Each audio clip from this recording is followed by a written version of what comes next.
ஹே கதை கேட்க நீங்க வந்துட்டீங்களா? கதை சொல்ல நானும் வந்துட்டேன். நம்ம ஆல்ரெடி பார்த்துட்டு இருக்க தாய் டிராமாவோட அடுத்த எபிசோட் தான் பார்க்க போறோம். வீடியோக்குள்ள போறதுக்கு முன்னாடி ஏபியும் சொல்றதுதான் இபியும் சொல்றேன். எஸ்எஸ் வாய்ஸ் ஓவரை சப்ஸ்கிரைப் பண்ணுங்க. பார்த்ததுக்கு அப்புறம் லைக் பண்ணுங்க. மறக்காம போறதுக்கு முன்னாடி எக்ஸ்பிளனேஷன் எப்படி இருக்குன்னு சொல்லிட்டு கமெண்ட் பண்ணிட்டு போங்க. இந்த டிராமா ஆக்சுவலா வந்து பார்த்தா எல்லாமே வந்து ரொம்ப லேட்டா தான் வந்துட்டு ரிலீஸ் பண்றாங்க. அது மட்டும் இல்லாம இன்னொரு பிரச்சனை என்ன அப்படின்னு பார்த்தா இதுக்கு போட போட காப்பிரைட் ப்ராப்ளம் வந்துகிட்டே இருக்கு. ஸோ ரீஎடிட் பண்ணி பண்றதுக்கு லேட் ஆகுது. ஸோ கொஞ்சமா அட்ஜஸ்ட் பண்ணிக்கோங்க. இதை கொஞ்சம் சின்ன சின்ன எபிசோடா நம்ம போட்டுடலாம். ஒரு எபிசோடையே ரெண்டா ஸ்பிளிட் பண்ணி போட்டுடலாம் அப்படின்னு யோசிக்கிறேன். ஸோ இந்த எபிசோட்ல நம்ம என்ன பார்க்க போறோம் அப்படின்னு பார்த்தா நம்ம ஃபா இருக்கான் இல்லையா, அவன் அவங்க அப்பா அம்மா கிட்ட பேசிக்கிட்டு இருக்கான். அவங்க அப்பா அவங்க கிட்ட தனியா பேசணும் அப்படின்னு சொல்றாரு. அது ரொம்ப கோவமா இருக்காரு அப்படின்னு தெரிஞ்ச உடனே அவங்க அம்மா அங்க இருந்து எழுந்து போயிடுறாங்க. அப்ப அவர் என்ன கேக்குறாருன்னா, உனக்கு எவ்வளவு தைரியம் இருந்தா உங்க அங்கிள் கிட்ட இந்த மாதிரி மதிப்பே இல்லாம பேசியிருப்ப, நீ எப்படி அவரை வந்துட்டு ஒரு கொலகார ரேஞ்சுக்கு பேசியிருப்ப அப்படின்னு சொல்லி கத்துறாரு. உடனே அப்பா ஃபா என்ன சொல்றான் அப்படின்னா, அப்பா தயவு செஞ்சு உங்களுக்கு எதுவுமே தெரியாதுன்னு மட்டும் சொல்லிடாதீங்க, உங்களுக்கு எல்லாமே தெரியும்னு எனக்கு தெரியும், உங்களுக்கு அவர் மேல டவுட் இருந்ததா இல்லையா அப்படின்னு சொல்லி கேக்குறான். அப்ப 2005 நடந்ததை நினைச்சு பாக்குறாரு. ஆக்சுவலா ஹீரோயினோட அப்பாவும் அம்மாவும் கொலை பண்ணப்பட்டுட்டாங்க அப்படின்னு சொல்லி நியூஸ் பேப்பர்ல பார்த்ததை இவர் வந்து சொல்றாரு அவங்க அங்கிள் கிட்ட. ஆமா நானும் இப்பதான் அதை நியூஸ்ல படிச்சேன். அவங்க யாருக்கு என்ன பண்ணாங்களோ பாவம், இந்த மாதிரி பண்ணிட்டு போயிட்டானுங்க, அவங்க சும்மா இருந்திருக்கணும் அப்படின்னு சொல்லிட்டு நக்கலா சொல்றாரு. அப்ப உடனே வந்துட்டு இதுல எதுனா உங்களுக்கு சம்பந்தம் இருக்கா அப்படின்னு ஃபாவோட அப்பா கேட்கும் போது, நீ என்னவோ கொலகார ரேஞ்சுக்கு ட்ரீட் பண்ற, நான் ஏன் இதெல்லாம் பண்ண போறேன், அவங்க நம்ம கூட பிசினஸ் டீலிங் பண்ணிக்கிட்டு இருந்தாங்க, அது நமக்கு செட் ஆகல அவ்வளவுதான், அதோட நான் அவங்கள விட்டுட்டேன் அப்படின்னு சொல்லிட்டு இவர் போய் சொல்றாரு. அப்ப ஃபா வந்து அவங்க அப்பா கிட்ட என்ன சொல்றான் அப்படின்னு பார்த்தா, எனக்கு வந்துட்டு உண்மையாவே வந்து அங்கிள் மேல சந்தேகமா தான்ப்பா இருக்கு, உங்களுக்கு சந்தேகம் இருக்கோ இல்லையோ, நான் இதுக்கு மேல இந்த விஷயத்துல என்ன நடந்ததுன்னு ஆராய்ச்சி பண்ணதான் போறேன் அப்படின்னு சொல்றான். இத பாரு, நான் வந்துட்டு அவரை நம்புறேன், அவர் கண்டிப்பா அதை பண்ணிருக்க மாட்டாருன்னு சொல்லிட்டு எனக்கு தெரியும், தயவு செஞ்சு வந்து நீ அவரை மதிப்பு இல்லாம நடத்தாத அப்படின்னு சொல்லும் போது இவன் என்ன சொல்றான்னா, நீங்க என்ன வேணாலும் நினைச்சுக்கோங்க, உங்களுக்கு அவர் மேல இருக்க மதிப்பு மரியாதை பத்தி எல்லாம் எனக்கு கவலை கிடையாது, அவர் நம்மோட ஃபேமிலியை எதுனா பண்ணியிருந்தாரு அப்படின்னா கண்டிப்பா அது எனக்கு தெரிய வந்தது அப்படின்னு நான் அவரை சும்மா விட மாட்டேன் அப்படின்னு சொல்றான். எங்க அப்பாவும் பிள்ளையும் அடிச்சுக்க போறாங்களோன்னு பயந்துகிட்டு அவங்க அம்மா வந்துடுறாங்க. இதை பாருப்பா, உனக்கு என்ன தோணுதோ அதை செய், எது கரெக்டோ அதை மட்டும் செய், ஆனா உனக்கு வந்து பார்க்க பலமா இருப்பேன், நீ கவலையே படாத, ஆனா ஒரே ஒரு விஷயத்தை ஞாபகம் வச்சுக்கோ, எவிடன்ஸ் இல்லாம யாரையுமே குற்றவாளின்னு மட்டும் சொல்லிடவே கூடாது, ஃபர்ஸ்ட் நீ கண்டுபிடி, அதுக்கப்புறமும் அவர் தான் வந்து குற்றவாளின்னு தெரிஞ்சிச்சுன்னா மத்ததை பண்ணலாம் அப்படின்னு சொல்றாங்க. அதே நேரத்துக்கு இன்ஸ்பெக்டரும் 2 போலீஸும் வந்து ஹீரோயின் வீட்டுக்குள்ள போயிட்டு ஆராய்ச்சி பண்ணலாம் அப்படின்னு சொல்லிட்டு எவிடன்ஸ் என்ன கிடைக்குதான்னு பாக்கலான்னு போறாங்க. அப்ப அந்த 2 போலீஸும் என்ன சொல்றாங்கன்னா, சார் இது வந்துட்டு பேய் பங்களான்னு தான் சார் இந்த ஏரியால எல்லாருமே சொல்றாங்க, தயவு செஞ்சு இது உள்ள போக வேணாம் சார் அப்படின்னு சொல்லும் போது, யோ நீங்க எல்லாம் போலீஸ்ன்னு தயவு செஞ்சு சொல்லாதீங்க அப்படின்னு திட்டிக்கிட்டே போறாரு.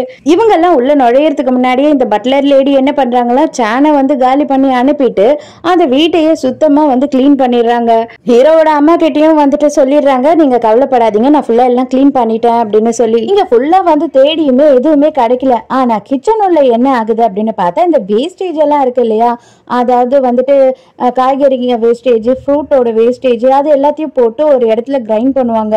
கிரைண்ட் பண்ணா அது வந்து உரமா மாறிடும், இல்ல அப்படின்னா சாக்கடை தண்ணியிலே கலந்து போயிடும். அந்த மாதிரி ஒரு பிளேஸ் இருக்கு, அதுக்குள்ள ஏதோ இருக்கா மாதிரி இன்ஸ்பெக்டருக்கு தோணுது. உடனே அவர் என்ன பண்றாருன்னா அதுக்குள்ள கைய விட்டு அதை எடுக்கிறாரு. என்ன அப்படின்னு பார்த்தா அவனுக்கு குண்டடி பட்டது இல்லையா, அப்ப வந்து அவன் அதுக்கு ஃபர்ஸ்ட் எய்ட் பண்ண எல்லாத்தையுமே இது உள்ளதான் போட்டு வச்சிருக்கான். பேய் தான் யாருக்கோ ட்ரீட்மெண்ட் பார்த்துட்டு போயிருக்கு போல. இதை பத்திரமா உடனே வந்துட்டு லேபுக்கு அனுப்பி எனக்கு டெஸ்ட் ரிப்போர்ட் இப்பவே வேணும் அப்படின்னு கேக்குறாரு. அதே நேரத்துக்கு வீட்டுக்கு ஹீரோ வரான், அதாவது அவளோட திங்ஸ் எல்லாம் கொஞ்சம் எடுத்துட்டு போறதுக்காக. அப்ப அவங்க அம்மா கேட்கும் போது அவ இன்னும் கண்ணு திறக்கல, மத்தபடி அவ வந்துட்டு நல்லாதான் இருக்கா, போதுமா அப்படின்னு சொல்லி கத்திட்டு அங்க இருந்து போறான். அந்த ட்ரீம் கேச்சரை எடுத்துட்டு போறதுக்காக தான் ஹீரோ இங்க வந்திருக்கான். அப்ப உடனே இவன் வேக வேகமா கிளம்பும் போது அவங்க அம்மா வந்துட்டு, நீ ரொம்ப இழைச்சிட்ட, நீ சாப்பிடுறதே இல்ல, உன்னோட ஃபேஸே ஒரு மாதிரி இருக்கு, நீ கொஞ்சமாச்சும் ரெஸ்ட் எடுப்பா அப்படின்னு சொல்லிக்கிட்டு இருக்காங்க. நீங்க என்ன பத்தி கவலைப்படுறத விட்டுட்டு உங்களை பத்தி மட்டும் கவலைப்படுங்க அப்படின்னு சொல்லிடுறான். இப்ப அந்த இடத்துக்கு ஹீரோவோட அப்பா வராரு. வந்த உடனே, நீ எப்படி என்ன வந்துட்டு இந்த மாதிரி நினைச்சிருப்ப, நான் வந்து அவளை வந்து ஹர்ட் பண்ண நினைச்சிருப்பேன் அப்படின்னு சொல்லி நீ எப்படி நினைச்ச அப்படின்னு சொல்லி கத்துறாரு. உடனே வந்துட்டு இவன் என்ன சொல்றான்னா, நீங்க நல்லவர் மாதிரிலாம் இந்த சீனை போடாதீங்க, ஒருவேளை இந்த வாட்டி நீங்க பண்ணாம இருந்திருக்கலாம், ஆனா அவங்க அப்பா அம்மாவை கொலை பண்ணது நீங்க தானே கொலை பண்ணீங்க அப்படின்னு. உடனே இவருக்கு சம கோவம், என்னடா நீ என்ன கொலைகார ரேஞ்சுக்கு பேசுற அப்படின்னு சொல்லி பொலார்னு ஒரு அறை விட்டுறாரு. இத யாரோ வந்து சொல்லியிருந்தா நான் நம்பிருக்க மாட்டேப்பா, உங்க வாயால என் காதால நான் கேட்ட விஷயம் இது. நீங்க என்கிட்ட இதுக்கு மேல எதுவுமே பேச தேவையில்ல. வந்து கண்ணை முழிச்சதுக்கு அப்புறமா என்கிட்ட இருக்க எல்லா ஆதாரத்தையும் நான் அவகிட்ட கொடுப்பேன், எல்லா விஷயத்தையும் அவகிட்ட சொல்லுவேன், அவகிட்ட நீங்க எக்ஸ்பிளைன் பண்ணிக்கோங்க. அவளை பார்த்து பார்த்து பார்த்து சிரிக்கிறீங்க இல்லையா, உங்களுக்கு மனசாச்சே இல்ல, அவங்க அப்பா அம்மாவை கொன்னுட்ட அவளை பார்த்து உங்களுக்கு எப்படி சிரிச்சு பேச வந்து முடியுது அப்படின்னு சொல்லி கத்திட்டு அங்க இருந்து அவன் போயிடுறான். உடனே பொண்டாட்டியை பிடிச்சிக்கிறாரு, நீ தானே என் பையன் கிட்ட இப்படி சொன்ன, நீ தாண்டி சொல்லியிருப்ப அப்படின்னு சொல்லி உழுக்குன்னு உழுக்கிறாரு. அந்த டைமுக்கு அந்த பட்லர் லேடி வந்து அவங்கள கூட்டிட்டு போயிடுறாங்க. அதே நேரத்துக்கு கிவிய காட்டுறாங்க. கிவிக்கு வந்து அவங்க அப்பா தப்பு பண்ணிருப்பாரு அப்படின்னு சொல்லிட்டு மனசுல கொஞ்சம் தோணிக்கிட்டே இருக்கு. ஆனா அவங்க அப்பா கிட்ட கேட்கவும் முடியாம எப்படி இந்த விஷயத்த சரி பண்றதுன்னு தெரியாம ரொம்ப ஃபீல் பண்ணிக்கிட்டு இருக்கா. கேவும் ஹீரோவும் இன்னைக்கு 2 பேருமே சேர்ந்து வந்துட்டு ஒரு இன்டர்வியூ கொடுக்கறதா இருந்தது பிசினஸ பத்தி. பட் ஆனா கே போன் பண்ணி பாக்குறான், அவன் எடுக்கவே மாட்டான். கடைசியா என்ன ஆகுதுன்னா அவ மட்டுமே போய் இன்டர்வியூ கொடுக்குறா. அப்ப அவர் என்ன கேக்குறாருன்னா, நீங்களும் நானும் வந்துட்டு ரொம்ப க்ளோஸா இருக்கீங்களே, எங்க போனாலும் ஃபேமிலியா போற மாதிரி 3 பேரும் போறீங்க குழந்தையோட அப்படின்னு சொல்லும் போது, எங்களுக்குள்ள ஒண்ணும் இல்லை இப்போ வரைக்கும், ஆனா என்னோட பொண்ணுக்கு வந்து நானே ரொம்ப பிடிக்கும், அதனால அவ ரொம்ப க்ளோஸா இருக்கா அப்படின்னு சொல்றாங்க. அந்த ட்ரீம் கேச்சரை கொண்டு வந்து மாட்டி வச்சுட்டு, இனிமே உனக்கு கண்டிப்பா தூக்கத்துல வந்து கெட்ட கனவே வராது அப்படின்னு சொல்லி, தயவு செஞ்சு ஆனா ரொம்ப நாள் தூங்காத, சீக்கிரமா எழுந்துரு, என்னால முடியல அப்படின்னு சொல்றான். இங்க அதே நேரத்துக்கு ஃபா என்ன பண்றான் அப்படின்னு பார்த்தா, அவங்க அங்கிள் இல்லாத நேரம் திருட்டுத்தனமா அவங்களோட அங்கிளோட ரூமுக்கு வரான். அவன் என்ன பண்றான் அப்படின்னு பார்த்தா, பழைய டேட்டாவெல்லாம் எடுக்கலாம் அப்படின்னு சொல்லி அவரோட சிஸ்டம்ல உட்காந்து பாக்குறான். ஆனா 2005ஓட டேட்டா வந்து பார்த்தா ரொம்ப கம்மியா தான் இருக்கு, இருந்தாலும் அதை எடுத்துக்கிறான். அதே நேரத்துக்கு அவங்க அங்கிளுமே இங்கதான் வந்துகிட்டு இருக்காரு. அவ வராருன்னு தெரிஞ்ச உடனே இவன் என்ன பண்றான்னா ஓடி போய் ஒரு இடத்துல ஒளிஞ்சுக்கிறான். அவர் ஒரு ஃபைலை எடுத்துட்டு வந்துட்டு அவரோட சேஃப் லாக்கர்ல வைக்கிறாரு. அந்த லாக்கரோட பாஸ்வேர்டு அவர் போடும் போது இவன் வீடியோ எடுத்துறான். அவர் வச்சுட்டு போன உடனே இவன் போய் அந்த ஃபைலை எடுத்துறான். எங்க ஹீரோயினை பாக்குறதுக்காக கிவி வந்திருக்கா. நம்ம கான் வரதுக்குள்ளேயே அங்கிருந்து போயிடலான்னு பாக்குறா. ஆனா கரெக்டா கான் வந்துட்டான். உடனே இவ சைலண்டா நின்னுக்கிட்டு இருக்கா. எதுக்காக இங்க வந்திருக்கா அப்படின்னு கேட்கும் போது, இது ஹாஸ்பிட்டல், டாக்டரை பார்க்க யாரு வேணா வரலாம் அப்படின்னு அவ சொல்றா. ஓ அப்படியா, உங்க ஏரியால இருக்க டாக்டர் எல்லாம் விட்டுட்டு இங்க வந்தியா நீ அப்படின்னு சொல்லி கிண்டல் பண்றான். அப்போ வந்து இவன் என்ன சொல்றான் அப்படின்னா, இப்ப கூட வந்துட்டு அவ உயிரோட தான் இருக்கா, அவங்க அப்பாவுக்கு வந்து பெரிய தண்டனை கிடைக்காது, அட்டெம்ப்ட் டு மர்டர்னு தான் வரும், தயவு செஞ்சு சொல்றேன் கேளு, நீ வந்துட்டு சம்மதிச்ச அப்படின்னா உங்க அப்பாவை கன்வின்ஸ் பண்ணி கூட்டிட்டு வா, அவரை வந்துட்டு நம்ம அப்ரூவர் ஆக சொல்லலாம் அப்படின்னு சொல்லிட்டு இவன் சொல்றான். இஷ்டத்துக்கு எது வேணா பேசுவியா எங்க அப்பாவை பத்தி, அவரை பத்தி உனக்கு என்ன தெரியும் அப்படின்னு சொல்லி இவ கத்துறா. உடனே அவ்வளவுதானே, நீ என் ஃப்ரெண்ட வந்து பாரு, அவ படுத்த படுக்கையா கிடக்குறா, இன்னும் கூட அவ கண்ணு விழிக்காம அவளை வந்து பாரு அப்படின்னு எடுத்துட்டு போறான். அப்பதான் கரெக்டா அந்த டைமுக்கு ஹீரோ வந்து பக்கத்துலயே இருக்கா. ஹீரோயின் பொறுமையா கண்ணு விழிக்கிறா. அவ்வளவுதான், ஹீரோக்கு பயங்கர சந்தோஷம். ரொம்ப தேங்க்ஸ், தயவு செஞ்சு வந்துட்டு கொஞ்சம் வெயிட் பண்ணு, எல்லாமே சரியாயிடும், நீ பயப்படாத, நான் உன் கூடியே தான் இருக்கேன் அப்படின்னு சொல்லிக்கிட்டு இருக்கான். அதுக்கப்புறம் எங்க டாக்டர் வந்த உடனே நாங்க செக் பண்ணோம், நீங்க வெளியில இருங்கன்னு ஹீரோவை வெளியில அனுப்பிடுறாங்க. ஹீரோ வெளியில வரான். அப்பதான் வந்துட்டு நம்ம காணும் கிவியும் அங்க வராங்க.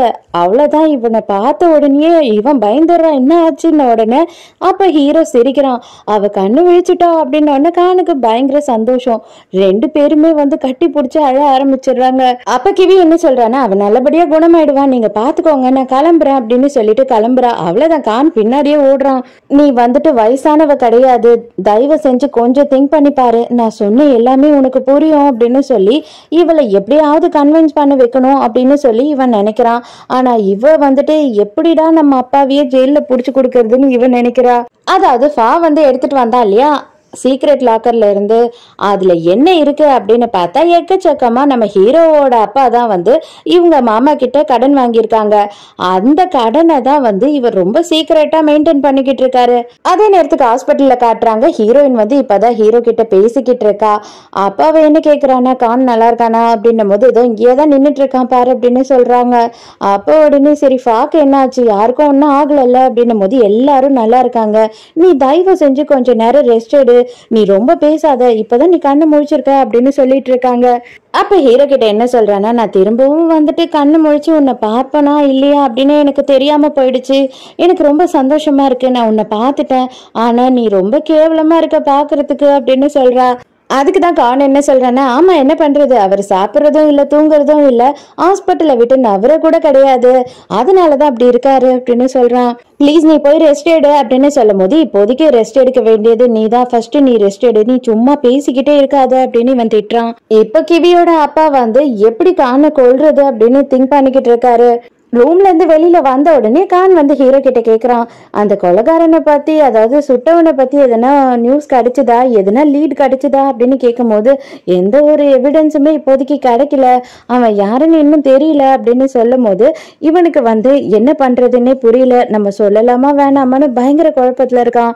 அதே டைமுக்கு ஃபா என்ன பண்றான் அப்படின்னா, அவனுக்கு கிடைச்ச டாக்குமெண்ட்ஸ் எல்லாம் எடுத்துக்கிட்டு நேரா ஹீரோவை வந்து பாக்குறான். ஹீரோ கிட்ட இது எல்லாத்தையும் காட்டுறான். உடனே ஹீரோ என்ன கேக்குறான்னா, சரி இது எல்லாத்தையும் காட்டி என்ன ப்ரூவ் பண்ண விரும்புற அப்படின்னு சொல்லும் போது, அதுக்கு ஃபா என்ன சொல்றான்னா, நீ என்னோட அங்கிள் அதுக்குள்ளேயே எப்படி வந்து ஒரு கொலைகாரன்னு சொல்லுவ, உங்க அப்பாவும் தான் இதுல சம்பந்தப்பட்டிருக்காரு, ஏன் உங்க அப்பா வந்து அவங்கள கொண்டிருக்க கூடாது அப்படின்னு சொல்லி கேக்குறான். அப்ப அவ்வளவுதானே, ரொம்ப சிம்பிள், பிரச்சனையே இல்லை, உனக்கு கிடைச்ச ஆதாரத்தை எல்லாம் எடுத்துட்டு போய் நீ போலீஸ் கிட்ட கொடு, எனக்கு கிடைச்ச ஆதாரத்தெல்லாம் நான் போலீஸ் கிட்ட கொடுக்குறேன், போலீஸ் வந்து டிசைட் பண்ணட்டும் யாரு கொலைகாரங்கன்னு சொல்லிட்டு, வெறும் இந்த லோன் வாங்கின அக்ரிமெண்ட்டை எடுத்துட்டு வந்துட்டு எங்க அப்பா கொலைகாரன் நீ எப்படி சொல்லுவ அப்படின்னு சொல்லிட்டு இவன் சண்டை போடுறான். இவனுங்க ரெண்டு பேரும் மாறி மாறி சண்டை போட்டுக்கிட்டே இருக்கானுங்க. இதோடய நம்ம இந்த எபிசோட முடிச்சுப்போம். ஸோ கன்ஃபார்மா நாளைக்கு இதோட அடுத்த பார்ட் நான் போட்டுடுறேன். இந்த எபிசோடு உங்களுக்கு பிடிச்சிருந்ததா, என்னோட எக்ஸ்பிளனேஷன் பிடிச்சிருந்ததான்னு சொல்லிட்டு மறக்காம எனக்கு கமெண்ட்ல சொல்லுங்க. ஸோ வீடியோ பார்த்துட்டு இருக்கும் போது மறக்காம அதே மாதிரி லைக்கும் பண்ணுங்க. ஸோ நாளைக்கும் மறக்காம கதை கேட்க வந்துருங்க, நானும் மறக்காம கதை சொல்ல வந்துடுறேன். பாய்.